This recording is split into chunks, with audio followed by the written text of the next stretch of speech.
Happy Woman Crush Wednesday and welcome to another exciting episode of Smell the Coffee. You are, as usual, joined by Diana Master and Aina Riza Koyo. How are you doing, sweetie pie? I'm doing great. How you doing? I am tired. I want to sleep. If somebody offered you less money for your dream job, will you take it? You are making more money now. It's not your dream job. Well, you're making more money right now. Where I'm at. Where you're at. It's aligned to what you've studied. Yes. It's not your dream company, but it's your dream job. Okay. And then your dream company comes along with your dream job, but way less money. Let's say like 3 times the cut. Are you gonna go to your dream company? I don't like. Why are you doing this to me so early in the morning?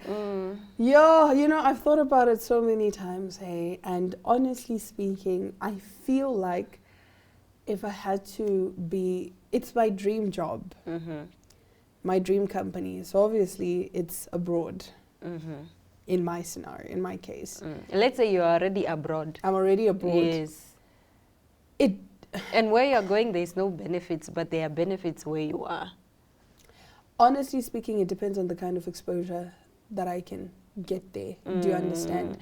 If you can position yourself, because also a lot of the times it's about how you make use of where you are, how you make use of the resources.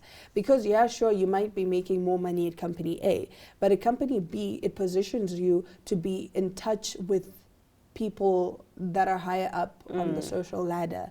For example, now you get to interact with presidents of companies, presidents of the country, presidents of different countries or whatever it is, and then you can find a way then to strategically, to make more money at the other company.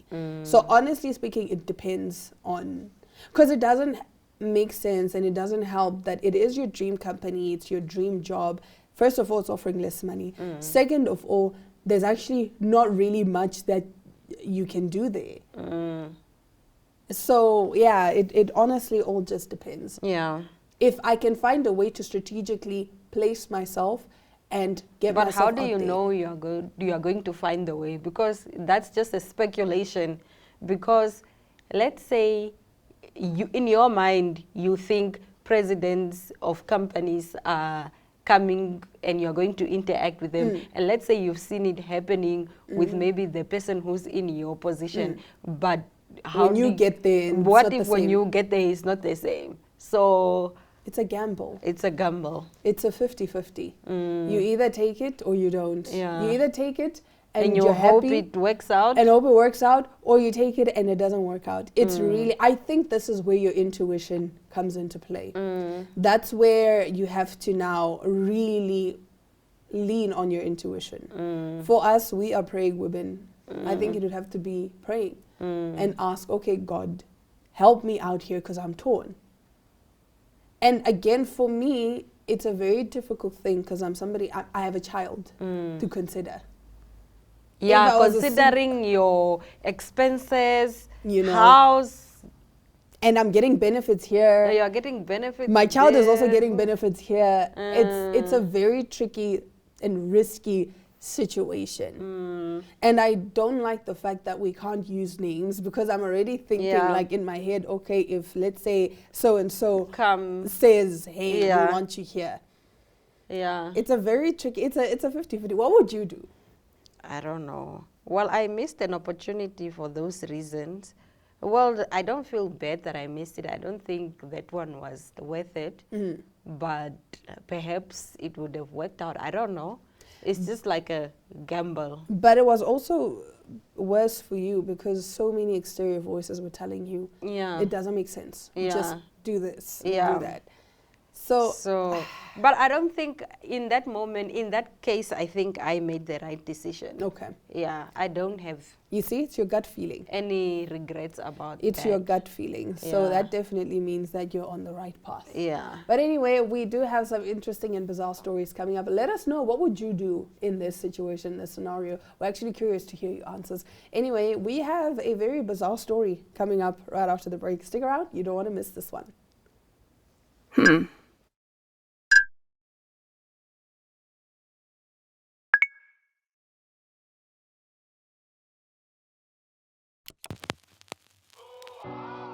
eTicket, your online ticket solution for events and event marketing, bringing you ease of mind and making sure that your event gets out there.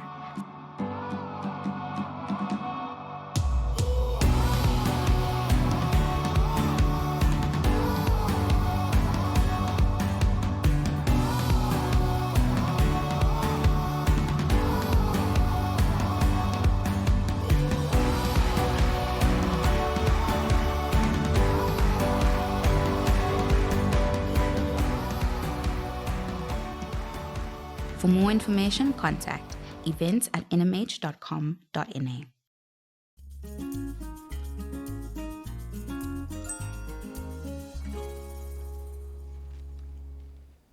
So, in our bizarre news today, a Japanese cosplayer shocked the internet after reportedly cutting off her boyfriend's ring finger and keeping it in the fridge. The woman claimed she loved him too much and did not want him to marry anyone else or exchange wedding rings.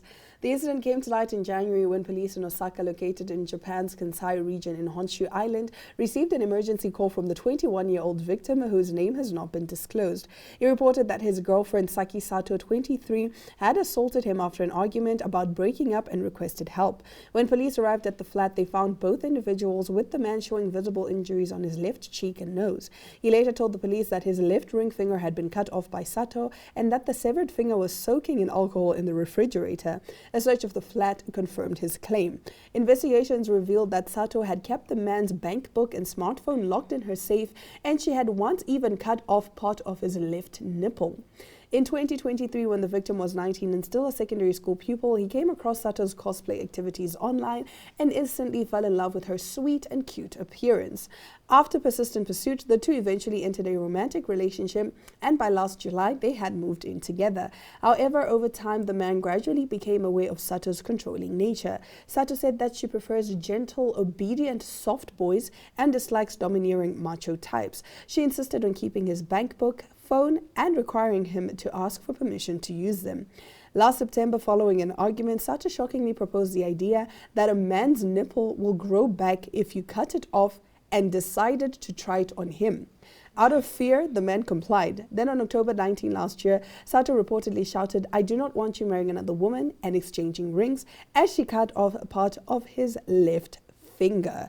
Now, the man had said he previously endured the abuse without reporting it to authorities, simply because his girlfriend was so beautiful and that he could not bring himself to leave her. Sato has been charged with 3 counts of assault and was formally indicted on April 21st. She denies the charges and claims that the man cut off his own finger. Oh wow, that's so mean. Why would anyone do that? That is foul. Why would you do that to somebody you claim you love? That is psychotic. It just doesn't make sensible sense. She deserves to be in a psych ward. That's yeah, what I say. like, it's just...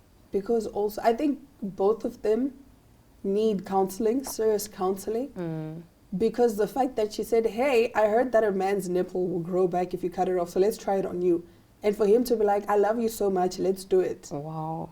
Both of them. Well, to need find help. somebody to love me to that extent. To be that dizzy for me. That's so dangerous, Yeah. but I guess it will work. But nonetheless, moving over to our next story, the OnlyFans model who went viral earlier this year for sleeping with over 1,000 men in a 12-hour span was placed under arrest for being frisked by police officers, according to a video posted on her Instagram page on 21 May. The circumstances of arrest have not been disclosed.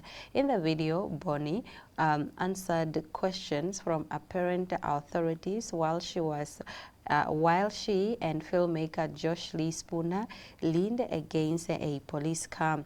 Towards the end of the clip, one of the officers told the pair she's gonna be coming in. Bonnie's sister addressed the situation in the caption of a post, writing that the incident isn't something we wanted to get out, but it seems there is no privacy for her anymore. As you may seen it, Tia has been arrested. The message continues. We still don't have clarity on the situation, but we will keep you in the loop as soon as we know.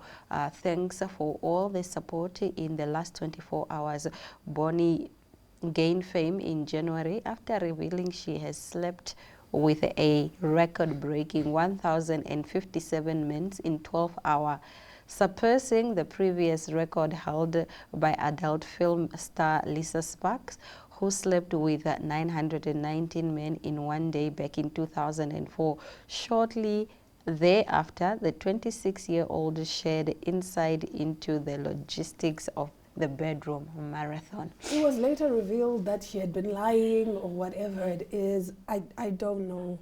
Bonnie says, just keep to your OnlyFans. Like now, this thing of you looking for attention, you're doing too much. You're doing too much. You are doing And what way is too this much. of sleeping with all these people? Like, at some point she made a video, she was crying. She's like, you know, I disassociated as I was sleeping with all these men. And then people came and said, you did not sleep with 1,000 men in 12 hours. Stop it. But, yeah. Yeah, it is what it is. It is what it is. I think at this point we're just over celebrities and celeb culture, but yeah, we do have to keep you, the people, informed. Yeah. So yeah, we punish ourselves also by diving deep into all these stories to bring you the latest tea and the latest chats. But anyway, we are in the kitchen for this next segment, so let's have a look.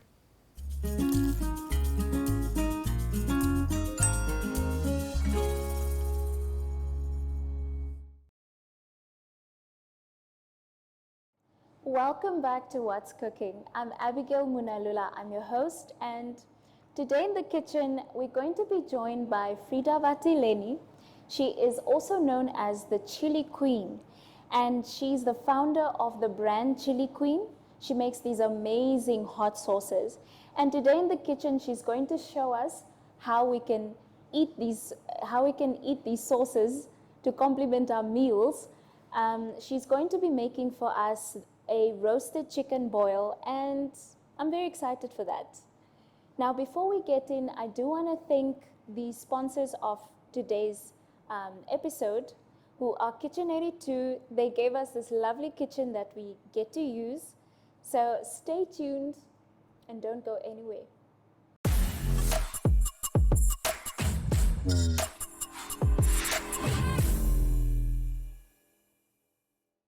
Welcome back, guys. It is that time. Chili Queen, will you join us? Miss Vatileni, welcome. Thank you for having me. Thank you so much for being here. All right, thank you for having me. I'm very excited for this one. She told me that she makes gourmet meals. So the standard is very high. So yes, before we start, Chili Queen is going to just tell us a bit more about herself. Yeah, just a little bit more about herself before we start. All right, so I'm Chili Queen, an award-winning entrepreneur. My name is Frida Vatileni Asino. I'm a wife, a mother of two. We recently had our baby girl a month and 3 days ago.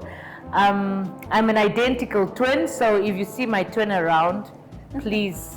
Yeah, and I'm an identical twin. And yeah, I live in Windhoek. I am a PRO, an educational officer by day, and I'm a CEO of the Chili Queen Namibia company by night.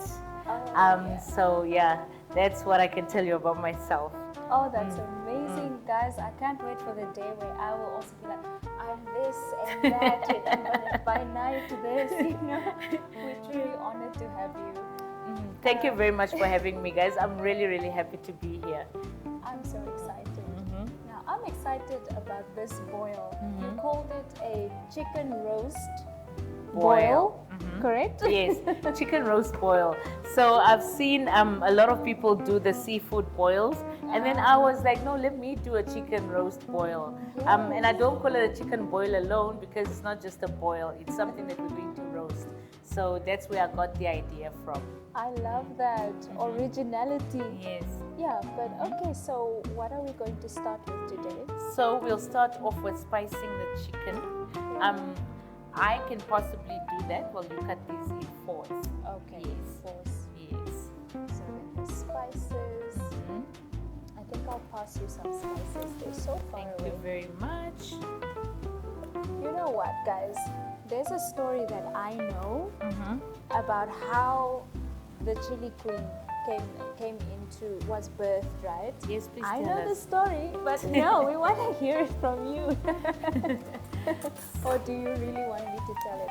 No, I'd love you to share with us. So what happened was I used to host my friends every single Sunday, and with the food I cooked, I always made sauces. So the one time my friend who always came every single Sunday, laid on my couch, waited for me to cook, was like, Frida, why don't you, his name is Franz Kamati, I always mention him because I always tell him, like, I'll give you your flowers.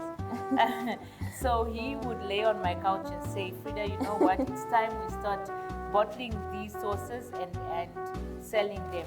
I was a bit shy because I've never sold something before, and I was like, how am I even going to start doing this? Then I, started bottling them and selling them from the boot of my car, and the rest is history, they say. And I continued doing it for quite a while until I was noticed by Future Females Business School, and I was noticed by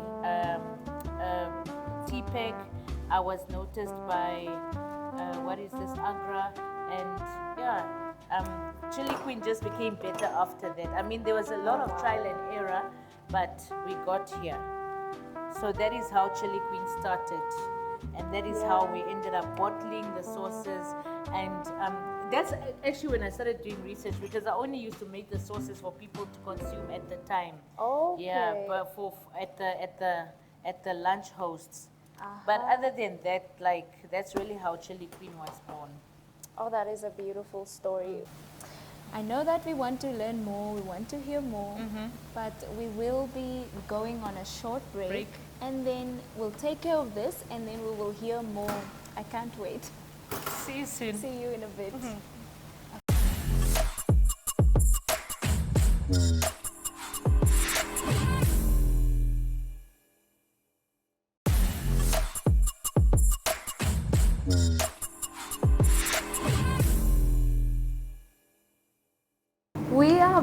We are back, and right now we'd like to know, before we get into the rest of the interview, what are we doing now? We're spicing the chicken before we marinate it. A lot of people spice and just put the chicken in the oven like that, but we spice and marinate the chicken so that the sauce can seep into and the flavor can seep into the chicken. Oh yes. Yeah, basically, so that's what we're doing right now.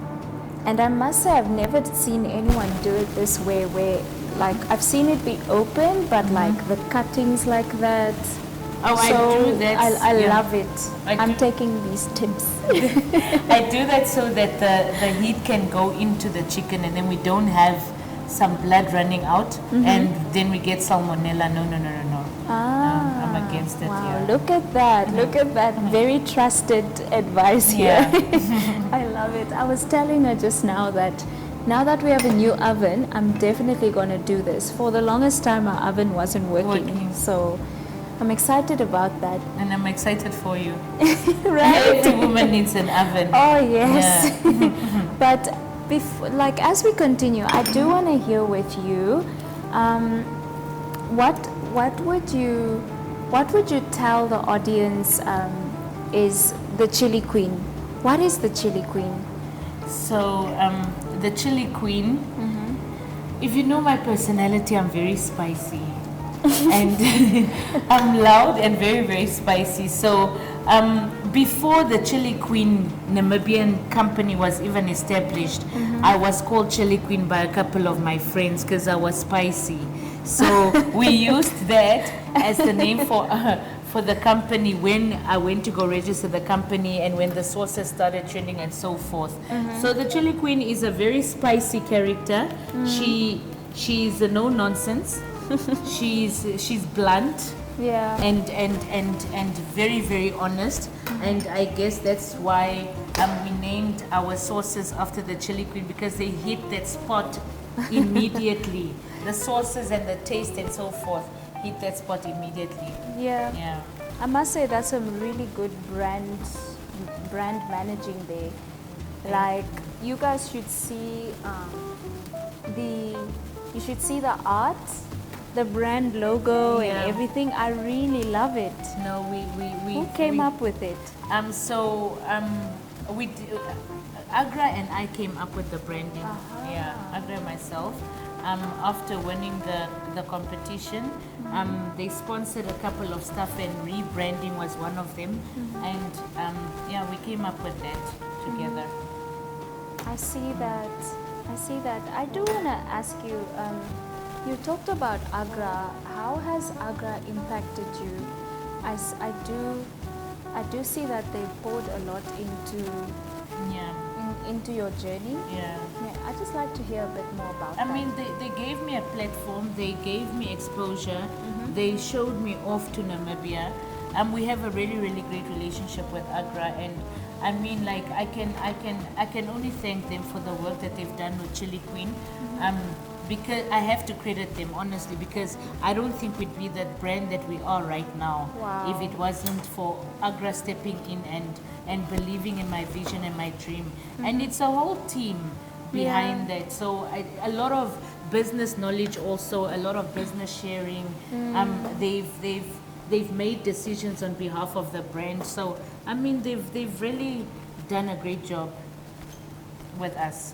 No, that's beautiful. That is really beautiful.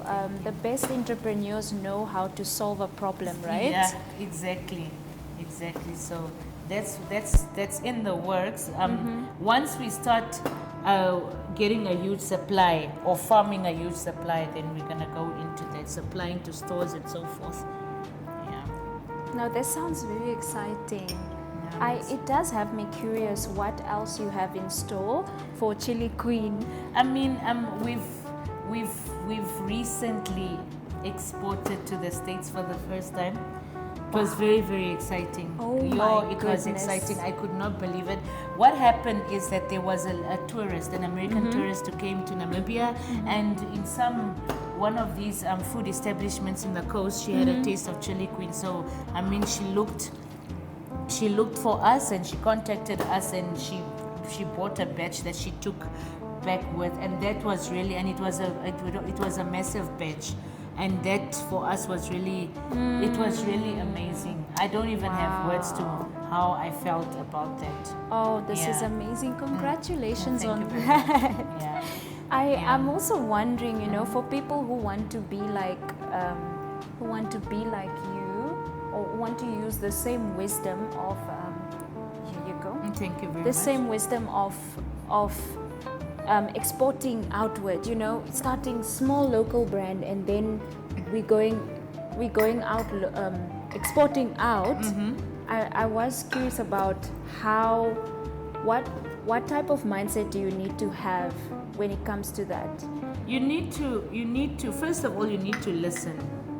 You need to be able to listen, because guys, there's a lot of people out there who are actually giving free knowledge. There are things that people have to pay for.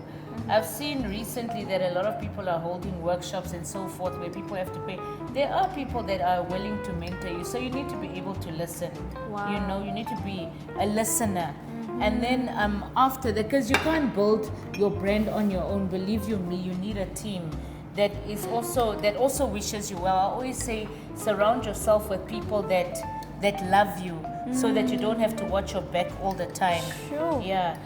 Sure, that's We also live in a really dangerous world where you don't know who to trust and so forth. So I honestly, I mean, it wasn't magic. It wasn't magic. I mean, this was a really, really long journey. From 2016, Yeah. we're almost 10 years in the game. Next year will be 10 years, but I mean, it wasn't magic. It wasn't something that I woke up and I was like, oh my God.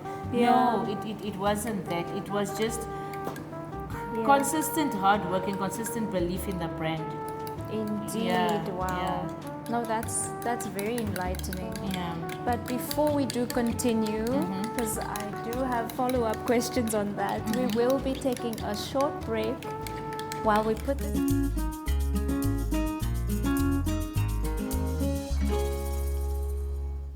And that's a wrap for today's edition of Smell the Coffee on this Genocide Remembrance Day. We'll be back again tomorrow, same time, same place. Until then, bye.